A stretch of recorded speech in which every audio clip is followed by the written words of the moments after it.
సర్పంచ్ అభ్యర్థి మమతారెడ్డి గారి మామ రామరెడ్డి గారితో మాట్లాడదాం. సార్ నమస్కారం సార్. నమస్తే. సార్ చెప్పండి, మీ కోడలికి ఎందుకు ఓటేయాలి ఈ సీతారాంపురం గ్రామ ప్రజలు? పోయిన టర్మ్లో ప్రతిపక్షంలో కాంగ్రెస్ పార్టీ ఉన్నప్పుడు ఎన్నికలలో నిలబడే అభ్యర్థి నిలబడిన టైంలో మేము నిలబడి ఓడిపోయినాం. వాళ్ళు ప్రభుత్వంలో ఉన్నారు, మేము ప్రతిపక్షంలో ఉంటే దానివల్ల ఓడిపోయినాం. ఈసారి మళ్ళీ జనరల్ అదే వచ్చింది, లేడీస్. అంతకు ముందు జనరల్ లేడీసే వచ్చింది, మూడో టర్మ్. ఇక మళ్ళీ మాకు అవకాశం ఏంటి, మా కోడలు వచ్చి ఇక్కడ నిలబడుతుంది అని అంటే మాకు వయసు మరలిపోయింది, మేము నిలబడలేము, మా కోడలకు ఛాన్స్ ఇవ్వండి అని అడుగుతున్నాం. అయితే ప్రజలు ఏమంటారు అంటే ఆమె ఊళ్ళో ఉండదు కదా అంటారు. ఊళ్ళే ఉంటది, ఇక్కడ భూములు ఉన్నాయి, ఇల్లు ఉంది, అని ఉంది, వదులుకొని ఇక్కడనే ఉంటాను అని వచ్చారు. ఇల్లు కూడా ఉంది ఇక్కడనే. ఆ కొడుకు బిడ్డ ఇద్దరికి జాబులు అయినాయి, పెళ్లిళ్ళు అయినాయి ఆల్రెడీ. వాళ్ళు ఇల్లు కూడా కట్టుకున్నారు, అక్కడ వాళ్ళు ఉంటారు, మేము ఇక్కడ ఊళ్ళోనే ఉంటామని వచ్చారు. ఒకసారి వాళ్ళ భర్తతో కూడా మాట్లాడతాం. సార్ నమస్కారం సార్. అయితే ఇక్కడ విషయం ఏంటంటే, ఇప్పుడు మీ నాన్నగారు చెప్పినట్టు మీ అమ్మగారు ఓడిపోయారు కాబట్టి సానుభూతితోటి మీ మేడంకి ఓటేయాలా? సానుభూతి కాదండి, మేము ఊరికి సేవ చేద్దామని అనుకుని వచ్చినాం. సానుభూతి ఎప్పుడు పనిచేయదు. ఒక చదువుకున్న వ్యక్తి ఊరుకు సేవలు చాలా అవసరం ఉన్నది.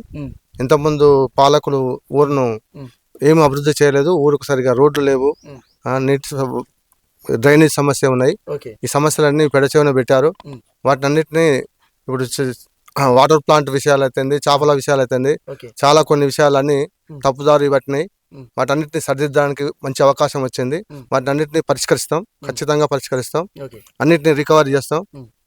అదే మీరు ప్రచారానికి వెళ్ళినప్పుడు ఓన్లీ కాంగ్రెస్ వాళ్ళని ఓట్లు అడుగుతారా, అన్ని పార్టీ వాళ్ళని అడుగుతారా? లేదండి, గ్రామ ప్రజలందరినీ ప్రతి ఒక్క పార్టీని అడుగుతాం. బీజేపీని అడుగుతాం, బీఆర్ఎస్ వాళ్ళని అడుగుతాం, కాంగ్రెస్ వాళ్ళని అడుగుతాం. ఇక్కడ పంచాయతీ దానికి రాజకీయాలు అవసరం లేదు. ఊరు అభివృద్ధి కోసం మేము ప్రతిదీ కష్టపడి పనిచేస్తాం. పెద్ద మంచి మీ ఎమ్మటి కేవలం రెడ్డి సామాజిక వర్గం ఉంటుందా, అన్ని కులాలు ఉంటాయి? అందరిని అడుగుతాం. మీ ఎమ్మటి అయితే అన్ని కులాలు ఉంటాయి? అందరు ఉన్నారు, అందరు స్నేహితులు ఉన్నారు, అందరు కూడా మాకే ఇవ్వాలని అన్నారు. అయితే ఎమ్మెల్యే గారు మరి ఏ కారణంతో బీసీకి ఇవ్వాలనే ఉద్దేశంతో మా బయట బీఆర్ఎస్ క్యాండిడేట్ రెడ్డిస్ ఉంటుందని తెలిసినా కూడా వాళ్ళు బీసీకి ఇవ్వాలని బీసీకి ఇచ్చారు. ఇక్కడ అంటే 100% మీ కోడలు గెలుస్తారని మీరు ఆశాభావం ఖచ్చితంగా గెలుస్తుంది. చెప్పండి అమ్మా, ఒక్కసారి మీ కోడల గురించి ఏమని చెప్తారు? మా కోడలు కరెక్ట్ మాట్లాడుతుంది, చాలా మంచిది.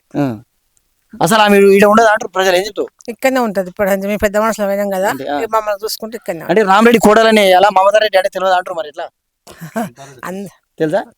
తెలుసు. ఓకే, కులాలకు అంటే మిమ్మల్ని ఓడించారు కాబట్టి ఇప్పుడు మేడంకి ఇవ్వాలి.